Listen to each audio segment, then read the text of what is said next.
Assalamualaikum warahmatullahi wabarakatuh. Nama saya Nik Nur Azmawati binti Muhammad Rasdi. Dari kumpulan Q ingin membentangkan tentang aplikasi penderiaan jauh remote sensing dalam pertanian.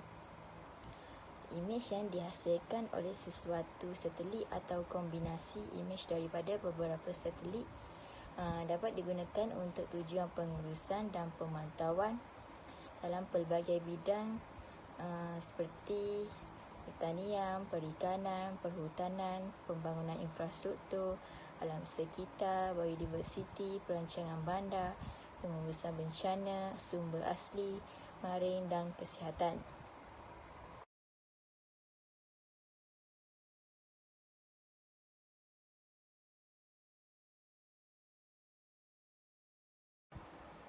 Remote sensing dalam pertanian kelapa sawit itu pengeluaran kelapa sawit di Indonesia pada tahun 2019 dikira mencapai 43 juta tan, meningkat 1.5 juta tan daripada 2018, USDA 2019.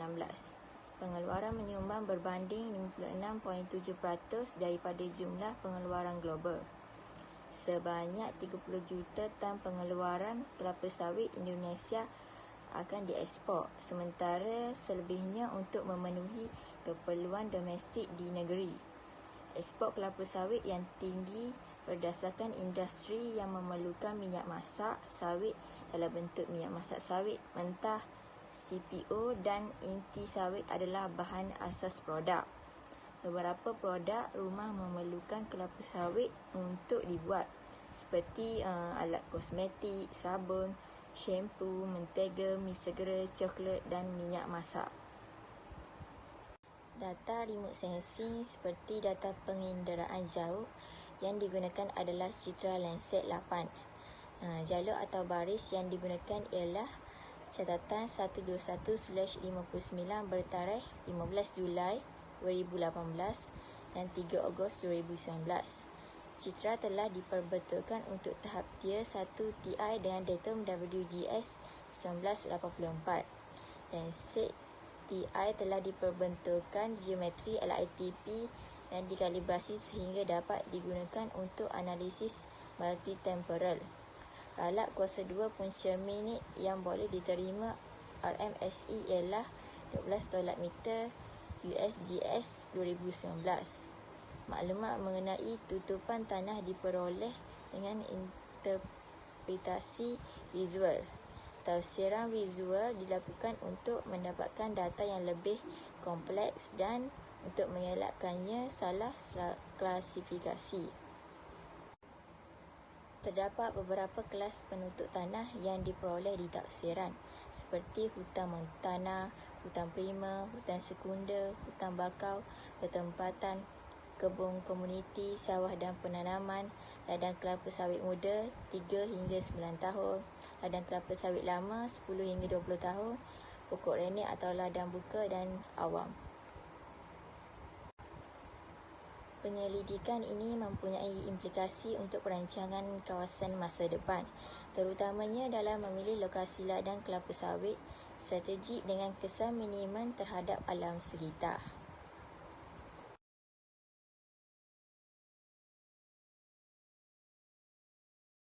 Assalamualaikum warahmatullahi wabarakatuh. Saya Nur Hafizah binti Marika, nombor metrik 02 DGU 19F1149, akan membentangkan mengenai penanaman padi menggunakan remote sensing.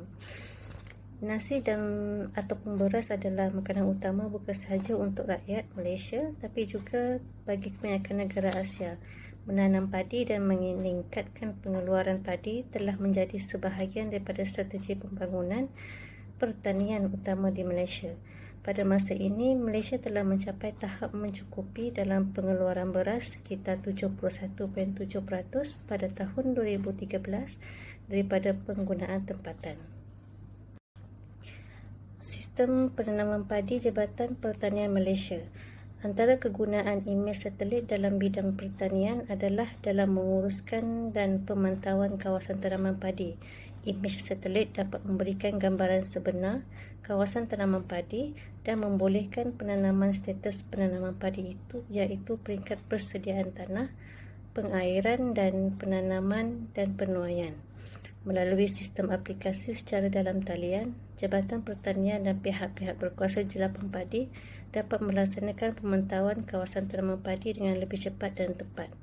Oleh itu, dapat mengenal pasti kawasan-kawasan bermasalah seperti masalah pengairan dan kelewatan tanaman padi, yang mana membolehkan bantuan dan kelewatan tanaman padi membolehkan bantuan dan khidmat nasihat dapat diberikan kepada pesawah bagi memastikan penanaman padi berjalan lancar. Sistem Maklumat Geospasial Padi Malaysia.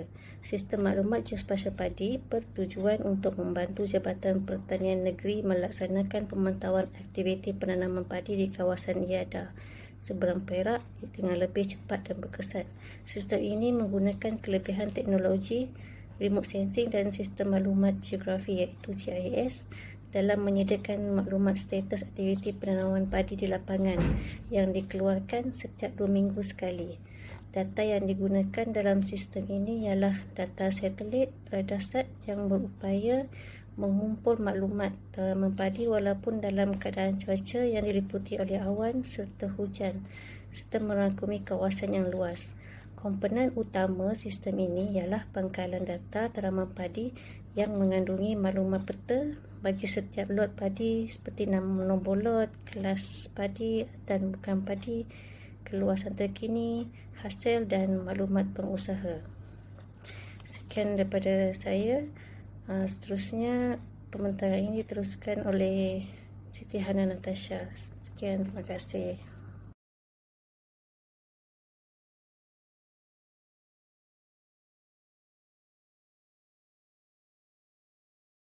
Pengenalan.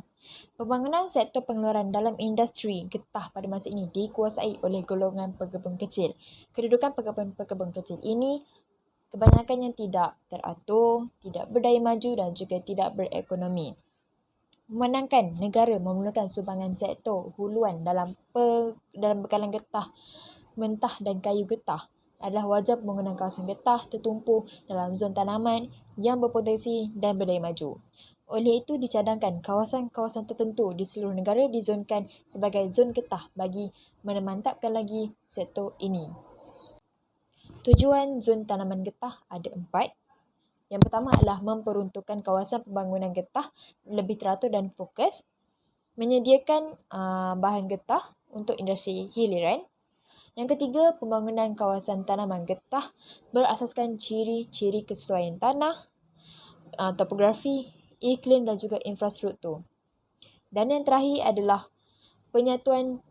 menggalakkan penyatuan sumber tanah dan pengurusan. Pemetaan zon getah menggunakan teknologi satelit oleh Marches, iaitu Malaysia Centre for Remote Sensing. Pemetaan kawasan tanaman getah bagi negeri-negeri Perlis, Kedah dan Perak telah dijalankan dengan kerjasama LGM dan juga Marches pada semenjak Mac 2002. Penyediaan peta imej satelit adalah mengikut lembaran peta topografi yang disediakan oleh Jabatan Ukur dan Pemetaan iaitu JUPEM, Pemetaan Negara dan iaitu JUPEM dengan menggunakan data Landsat yang bersolusi 30 meter. Sebanyak 2 lembar di negeri Perlis, 16 lembar di negeri Kedah dan terakhir sekali adalah 10 lembar di negeri Perak. Kawasan tanaman getah di negeri-negeri tersebut terdiri daripada ladang-ladang pihak swasta, Felda, Felkra, Rizda dan juga pekebun-pekebun kecil. Selanjutnya, interpretasi kawasan tanaman getah dari imej satelit dibagi kepada 3 bahagian, iaitu interpretasi visual, pengelasan tanaman getah dan tentu sah lapangan. Pengelasan ini dibuat di atas imej Landsat TM453 yang dicetak sebelum informasi yang diperoleh dipindahkan ke komputer. Sekian. Kesimpulannya, Jabatan Pertanian ingin memperluaskan skop penggunaan teknologi geospasial ke tanaman berpotensi lain di Malaysia. penyelesaian GIS dan penginderaan jauh diharapkan dapat memberikan masa depan yang menjanjikan, tidak hanya pada sektor pertanian akan tetapi pada sektor-sektor lain yang dapat memberikan daya saing, yang dapat meningkatkan daya saing yang tinggi di antara negara-negara membangun.